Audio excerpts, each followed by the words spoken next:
the police were called, police came out. I mean, but it's by the road. Yeah, So well, that goes without. The best fields are the ones nobody can see. Will you disappear? I'm sitting here lying on bed eating my Ferrero Rocher and your comments are not helpful. 24th of June, Monday, and just coming to have a quick look at the peas. It's amazing the advancement that they're making just within a matter of weeks. Now in flower, really tall, look good, standing proud. Nice view across here. Crop looks really good. Really pleased actually, considering the conditions we had at spring. You know, this is actually, you know, this warms your heart. The other field, which has got some of the poor areas in, is not so clever. We don't want to go and stand and look at that. Can't look at that anymore. But this is a nice crop and it's a nice big field, so hopefully it will do really well. So no, this is a good result. This looks good so far, and they're clean. So this is oilseed rape, and I think this is our last year of growing oilseed rape for a time being. I've said that a few times now. When the price went up to £1,000 a tonne and started to go 600, 700, 800, we went back into growing oilseed rape. Now it's gone back to 300 and something. And fundamentally, it's absolutely fraught with problems nowadays. You know, when I first came into my career into farming, we even got down to oilseed rape wheat, oilseed rape wheat. That was the rotation we got to, or 2 wheats rape. And it worked really well. It was a good way of getting a lot of cost out of the business. It was a simple way of bringing a farm around. The advantage of rape is in the rotation is it allows the first wheat following, which is your highest gross margin crop on a combinable crop basis, and it's early harvest. So typically you would harvest this on the 15th of July. We're actually stood here on the 24th of June. We're going to meet Michael in a minute, and we're now thinking we're going to come and spray this off, probably starting tomorrow. That will set the date. That probably means by about the 5th of July, weather dependent, we'll be harvesting it. Now, one of the issues is the neonics, which I've spoken about before, is we can't have that on the seed dressing, so it gets now flea beetle and it gets the larvae in there, and I rather suspect we're going to probably experience a problem. It's well podded up. I might be surprised, it might do really well. I mean, it's when you look at the pods and you pull them down the centre, these are all the seeds. So this is a very green one, so it's a bad example, but these are all of the seeds, but all the way down in the pods, a bit like green beans in the garden. And it's these tiny little seeds that then go black. So it's a bit green just here on the edge, but you can see when you look out across the field, it's got a lot of brown in there. And then what happens is the oilseed rape, when it dies, will go brown, and then the seeds will go black. You don't want to spray it off too early. You can lose about 20% of yield if you spray it off too early, and you end up with a lot of green rather than the yellow when you crush it.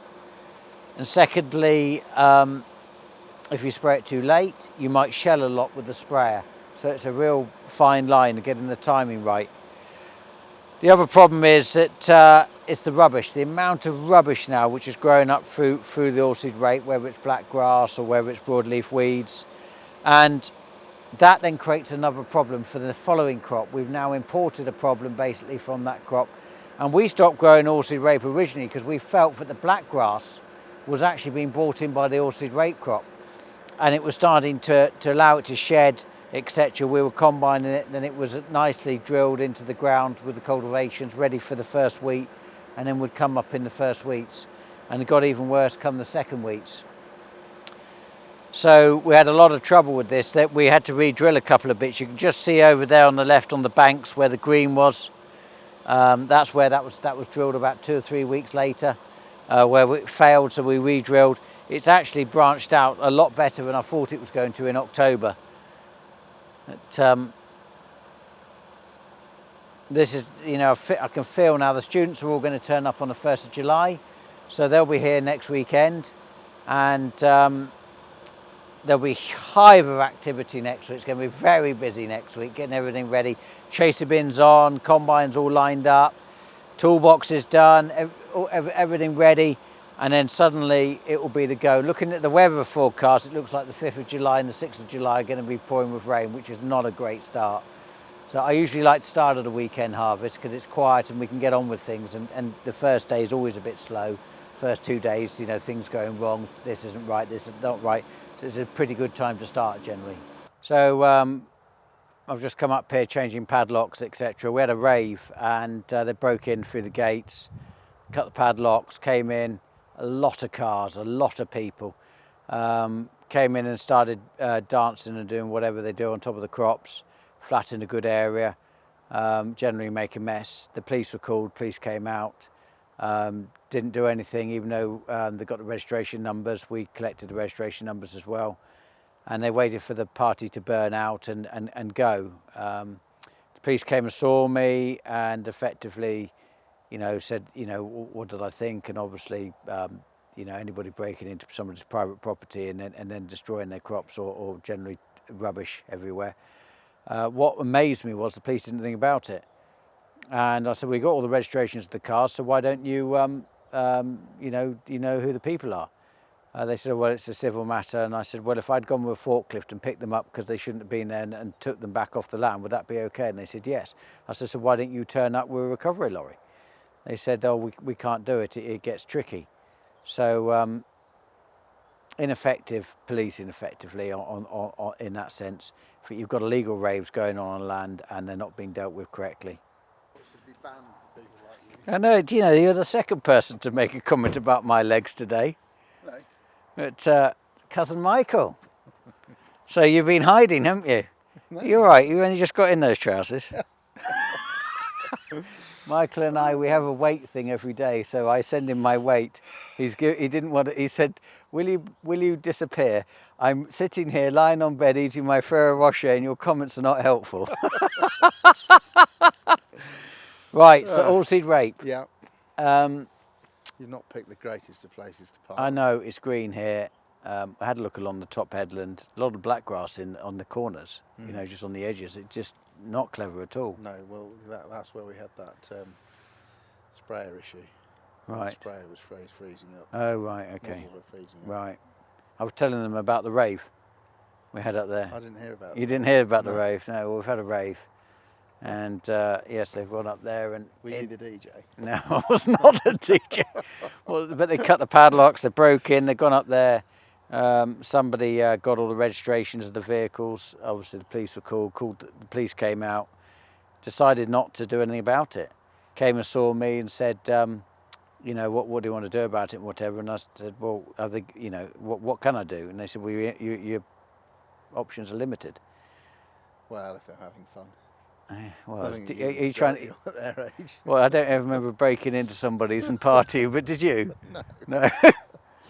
Yeah. Oh, So what we're going to do then? spray it off.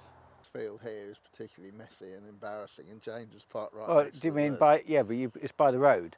Yeah, So well, that goes without. The best fields are the ones nobody can see. So James was parked by the worst place on the farm, in the field. This mayweed and all the thistles you can see would have been controlled by one chemical.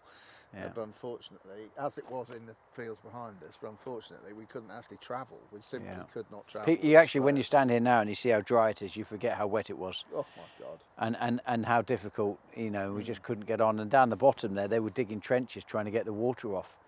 Well, you ride around farms now and you start to see everything grows really quickly this time of year. And you start to see odd bits and things that shouldn't be there. Yeah. But my word, have we had a season to contend with. Yeah.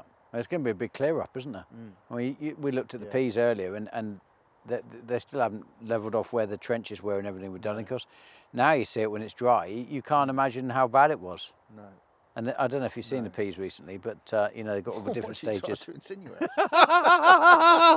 Well, because Michael, every day for you is like your first day. I have seen the peas, they look excellent. When you think about how they went in. I know. I mean, really. Maybe the big field looks excellent. It's the middle one. Yeah. It's not very clever. And how's the one over there doing? In Holton Field? It's behind, but it will be behind. It was drilled a fortnight later, wasn't Yeah, it? true, So it's yeah. never going to look as good as the good bits. No. So, but all in all, things are a lot better than I expected them to be. where Michael lives up in Lincolnshire, he was out one day and his daughter wanted to go round on her motorbike round his horse paddock. So I got on his lawnmower and I drew this enormous PX, cut it into his grass in a big circle. I did quite a good job, didn't I? Oh, it's hilarious. And and Google Earth flew over, and he's now got this on Google Earth when he looks up his house. It's an enormous circle with PX written on it. Oh, how I laugh. Oh, good. So my specific role is the husbandry of the crop. James makes all the key decisions, or he likes to think he does, well, we didn't actually, we discuss things like rotation and what we're going to grow where. And then James leaves the actual growing of the crop to me, so I'll decide what we spray it with, and we'll discuss what fertiliser we put on. My daily job is to come round, look at the crops, and decide whether they need spraying or not, and if they do, what with. So then I'll make a recommendation and I'll fire it off to the guys on the farm, the manager and the sprayer operators, and Through Gatekeeper. Through Gatekeeper, yeah, I do it on a computer program called Gatekeeper, which James runs as well in the office. So I fire it off to the farm manager, and he sends it off to whichever sprayer operator he wants to spray the job. We have got 4 sprayers, so he divides the work up between the 4 sprayers, and after that it's out of my hands, really. Well, as long as it happens. Yeah, yeah. Well, you've got to make sure the chemical gets here. Well, yes, and I'll make sure the chemical, I order the chemical and and then make any sure chemical it's we here. don't use, for example, when we couldn't go on the rape here, you send back. Yeah. Yeah, so we don't get end up rid with of that. huge amounts of stock where we were in the conditions we weren't able to spray. I mean, this year in particular, I bet we've had quite a bit of returns, haven't we? Oh, a lot. Yeah, well, you seem to return more than I actually send to you. Oh, I don't know how you manage it. Stop it now. So Simon's doing the Tilley tests on the combines, on the trailers. So even though they're brand new, we take the header trailers in, and he's just lifted these headers off, and he'll take it all 4 in. They'll all get flashing light fitted to the rear, just so when we're going up and down the dual carriageways, the A1, etc., you can see the header trailer. There are lights on the front of the combines and on the rear of the combines, but we like to put them on the header trailer as well. He'll fit the number plates, he'll go through the braking system, check the hubs. Once he's done that, we'll put the Tilley on. Now, Tilley started in 2018 in about April time. And in agriculture, you don't have to have an MOT for agricultural vehicles or for agricultural trailers. Tilley came in, unfortunately, on the back of Jane, who runs its son, sadly passed away from a fatality in an incident to do with a tractor and a trailer, and the fact that the brakes weren't in good order, and it created an accident, unfortunately meant he passed away. So we've embraced the Tilley system, and we put everything across the farm through the workshop. Simon's been authorised by Tilley to do all the work. He's a fully trained engineer, and he'll go through all of the trailers. He'll go through the header trailers. He'll go through the fuel Bowsers, the Ifor Williams trailers, the Richard Weston trailer, the bigger fuel Bowser, the chaser bins. Everything that tows effectively, even the Joker cultivators, the Toronto cultivators, anything that's towing on the back of farm machinery is being Tilley tested. And we're also doing the trailers that go behind the cars, just so we know, peace of mind, that when they go up the road this time of year, that they're in good order and anything that's wrong with them has been checked and replaced. So Simon's going through these trailers now, and so we've been supporting this type of work with Tilley now for, it's coming up to 6 years. So I'm very pleased to do it, actually. I think it makes a big difference, and we're surprised what problems we find annually that you wouldn't think were a problem, but that's mainly because of the distance we travel. We're perhaps using the system, you know, the tractor and trailers a lot more than a lot of people do. So the first combine's been sign written. David's done all our sign writing now, probably for 25 years. Does a great job. So the PX there, the circle, it came about in 1896 by my great-great-grandfather, and it was the shape of a branding iron, where they had the PX, and theirs used to say 1896 established in. So that's why it's that sort of oval shape. And PX stands for PEX. So that's originally they called it PEX Transport when they first started, and then it was changed then to PX. Then that stopped in 1948, and I started it again in 2003. So getting all the packs ready for all the casuals which are coming. They're coming this coming weekend. They'll be started on the 1st of July. So they've got 7 coming, and we're just getting all of their contracts and employments ready.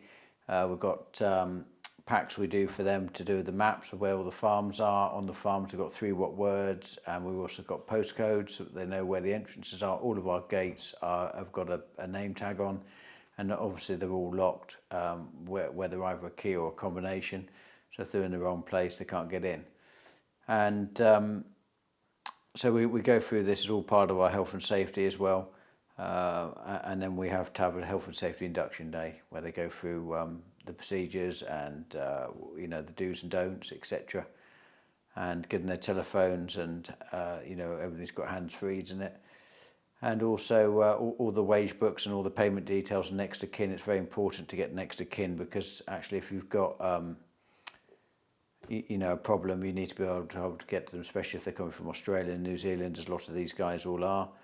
And we need to make sure we've got the right contacts so we can get hold of their families in case there's a problem, heaven forbid.